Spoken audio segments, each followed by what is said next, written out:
Olá, tudo bem? Direito do trabalho simplificado, faz um tempinho desde o nosso último vídeo, eu dei um tempo por causa da live que eu fiz com o professor Marcelo, que postei também no YouTube e no Instagram, tratando sobre as novidades das medidas provisórias 1045 e 1046, que trazem de volta aqueles programas emergenciais de redução de salário e jornada, suspensão do contrato de trabalho, antecipação de férias, feriados, banco de horas, tudo mais. Mas agora vamos dar um tempinho mais ou menos nisso e tratar sobre direito do trabalho simplificado dentro daquela lógica que eu estava fazendo nos outros vídeos de trazer os requisitos da relação de emprego. Eu vou acabar tangenciando um pouco essa questão dos programas emergenciais aí de manutenção do emprego e da renda nesse momento por uma questão.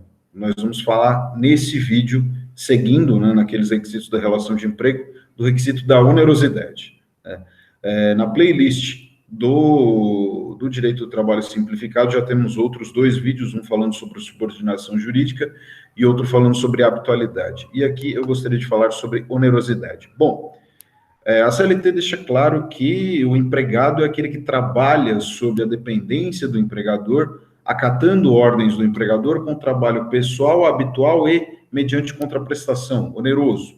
A onerosidade refere-se à contraprestação remuneratória pelo trabalho prestado. Não é um contrato gratuito, não é um trabalho gratuito ou um trabalho voluntário. A pessoa trabalha para receber remuneração, para receber salário. Nesse ponto, convém destacar a distinção que se faz propriamente entre os vocábulos remuneração e salário. Tá? É uma distinção que não é muito dominada por quem não é operador do direito, mas precisa ficar um pouco mais clara essa distinção. Salário é aquele valor pago pelo patrão, pelo empregador, ao empregado, em razão do trabalho, em razão do contrato de trabalho. Esse salário remunera, inclusive, alguns períodos em que o empregado não trabalha, mas ainda assim tem direito ao salário. Por exemplo, descanso semanal remunerado, quando o sujeito não trabalha aos domingos, mas recebe salário também do dia do domingo. Né? Então, o salário dia daquele domingo, ele recebe, muito embora ele esteja descansando, porque tem uma previsão legal de pagamento de salário sem trabalho. Por outro lado, quando temos valores pagos por terceiros e não pelo patrão, pelo empregador, em razão do contrato de trabalho, nós temos um pagamento que não pode ser chamado de salário, mas integra o conceito de remuneração. Estamos falando de duas parcelas, basicamente, gorjetas e gueltas. As gorjetas são pagas pelo cliente ao trabalhador em razão do contrato de trabalho, não pelo patrão, não pelo empregador, mas sim pelo cliente. Muito comum o pagamento de gorjetas em serviços de hotéis, bares, restaurantes e assemelhados. Então, pagar aquela gorjeta para o garçom, isso é extremamente comum. Gueltas. O que seriam gueltas? Seriam valores pagos pelos fornecedores do patrão, do empregador, ao empregado para incentivá-lo a vender melhor aqueles produtos. Eu vou dar um exemplo que é muito comum no dia a dia. As concessionárias de automóveis. Né? Nas concessionárias de automóveis, o cliente vai, compra o carro, só que ele também acaba adquirindo alguns serviços que não são desempenhados, que não são realizados pela concessionária, mas sim por terceiros. Então, o serviço de documentação e emplacamento do carro é feito por um despachante que tem uma mesinha lá na concessionária, mas não é feito pela concessionária.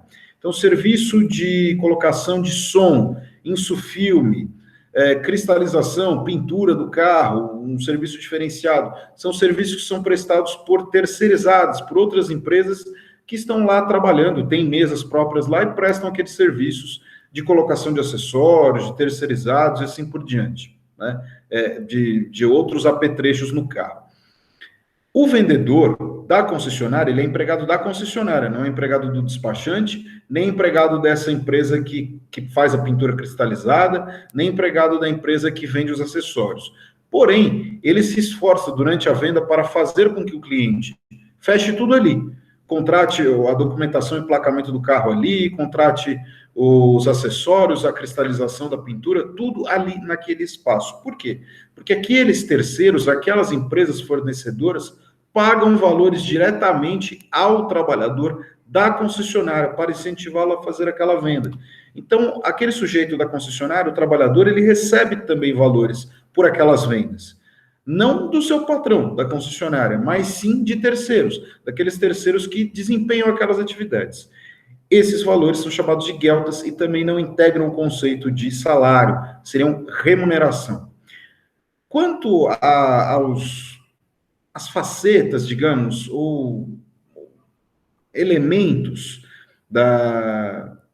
aspectos, melhor dizendo, da onerosidade, nós temos o aspecto objetivo e o aspecto subjetivo. O aspecto objetivo é simples de entender. O pagamento por si só. O sujeito recebe, em razão do contrato de trabalho, por ter trabalhado, ou naqueles períodos em que a lei exige o pagamento a despeito da ausência de trabalho, como no caso do domingo, já mencionei anteriormente. Por outro lado, também existe o aspecto subjetivo, a intenção do sujeito de trabalhar, do empregado de trabalhar, para receber pagamento. Ele não quer trabalhar para fazer uma caridade, para fazer um trabalho voluntário. Não, ele quer receber dinheiro em troca do trabalho. Esse requisito subjetivo, essa faceta subjetiva, não é tão importante na maioria das vezes, porque está presente o elemento objetivo, está presente o pagamento. Mas em algumas circunstâncias, esse critério subjetivo, essa face subjetiva, é importante para identificar a existência de uma relação de emprego. Estou falando, por exemplo, a situação da redução à condição análoga à de escravo, que é um crime que está lá no Código Penal, artigo 149-A do Código Penal. Também estou falando ali, no jargão popular, né, do trabalho escravo. Esse crime corresponderia ao chamado trabalho escravo. Do que eu estou falando, basicamente? Situações em que o sujeito trabalha para receber remuneração, só que não recebe, geralmente porque está atrelado a uma suposta escravidão por dívidas, uma situação em que o sujeito tem dívidas com o patrão, essas dívidas vão aumentando em uma progressão geométrica e os valores que ele teria direito a receber pelo trabalho não fazem jus àquelas dívidas. Isso é muito comum em situações de imigrantes ilegais que vêm aqui para o Brasil, já devem dinheiro pelo fato de serem, entre aspas, atravessados ilegalmente para o território brasileiro, devem dinheiro pelo alojamento em que se encontram, pela roupa que recebem, pelo dinheiro que recebem e pelo dinheiro não, pela comida que recebem e acabam não recebendo, não desfrutando da sua remuneração. Isso é muito comum em âmbito rural, infelizmente, e em São Paulo, em alguns setores da indústria têxtil, isso foi identificado com grande incidência através da atuação do Ministério Público, identificando e desbaratando essas quadrilhas aí que atuavam com o trabalho escravo, né, escravidão por dívidas.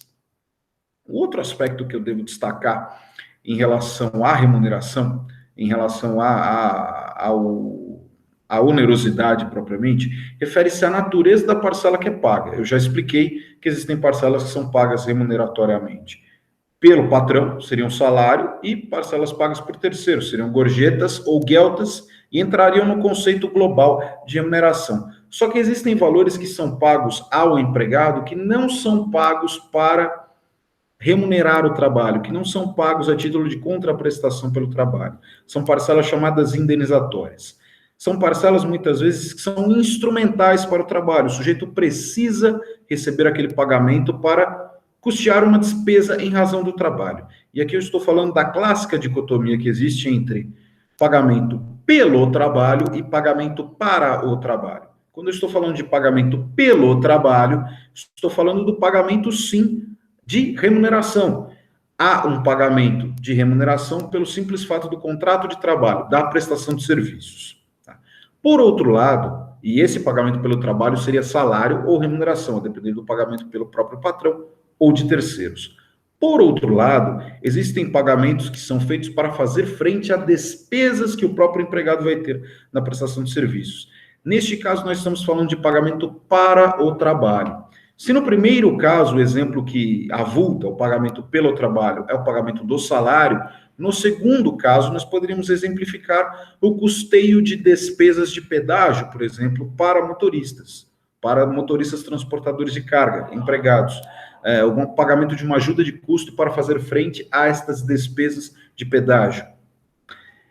Esse pagamento de ajuda de custo acaba sendo visualizado, ou pagamento de ajuda de custo, ou fornecimento de algum equipamento, acaba sendo visualizado com uma grande incidência hoje, nesse contexto de pandemia de Covid-19, em razão do teletrabalho. O teletrabalho é aquele trabalho prestado fora do âmbito da empresa, fora do âmbito do estabelecimento do patrão, do empregador, geralmente com o uso de tecnologias de informação. Então, eu tenho contato com o meu patrão, com o meu chefe, através de celular, notebook, internet. Não tenho contato direto com ele, mas eu uso essas tecnologias de informação para manter o contato com ele. Por que eu estou falando disso aqui? Porque o teletrabalho, o trabalho à distância, necessariamente, ele depende de alguns apetrechos, como celular corporativo, notebook, conexão de internet, algumas circunstâncias que a CLT não deixa claro, nem a legislação desse trabalho em tempos de pandemia, né? A CLT deixa um pouquinho menos claro ainda. Ela diz que a matéria deve ser disciplinada. Quem paga, quem custeia isso, deve ser disciplinado por contrato em separado, deve haver um termo de ajuste, um contrato mesmo em separado, que defina as responsabilidades de um e de outro quanto ao custeio dessa prestação de serviço, quanto ao valor gasto pelo trabalho. As MPs, as medidas provisórias desse período de trabalho emergencial, tratam um pouco do tema.